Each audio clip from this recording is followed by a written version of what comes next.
Welcome back to my channel. మీరైతే చూస్తున్నారు Chandu channel. So ఇప్పటివరకైతే నా వీడియోస్ ఎవరైనా లైక్ చేయకపోతే లైక్ చేయండి, సబ్స్క్రైబ్ చేయకపోతే సబ్స్క్రైబ్ చేసుకోండి అండ్ బెల్ ఐకాన్ క్లిక్ చేసుకోండి. డైలీ వచ్చే నా వీడియోస్ అయితే మీరు చూడండి, హ్యాపీగా ఎంజాయ్ చేయండి. సో చాలా అంటే చాలా మంచి వీడియోస్ ఉన్నాయి, నేను బాగా మంచి మంచి చేశాను. అవి ఏం చేశానో చూడాలనుకుంటే దయచేసి నా ఛానల్లోకి అయితే వెళ్ళి మీరైతే సబ్స్క్రైబ్ చేసుకొని చూడండి ఫ్రెండ్స్. సో ఓకే, లేట్ చేయకుండా టాపిక్లోకి అయితే వెళ్ళిపోదాం ఫ్రెండ్స్. ఏంటంటే సో ప్రభాస్ గారు నటించే నెక్స్ట్ మూవీ ఏంటంటే రాజా సాబ్. సో డైరెక్టెడ్ బై మారుతి గారు.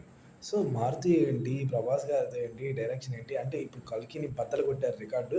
దీనికి మించి రికార్డు బద్దలు కొట్టాలని మనం ఎక్స్పెక్ట్ చేస్తాం.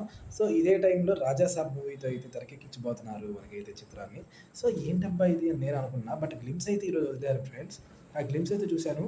సో దాంట్లో మనకి స్టోరీ నారేటెడ్ కానీ, సో బ్యాక్గ్రౌండ్ ఎఫెక్ట్స్ కానీ, స్క్రీన్ ప్లే కానీ అసలు వేరే లెవెల్‌లో ఉంది. చాలా బాగుంది, అయితే నాకైతే నచ్చింది.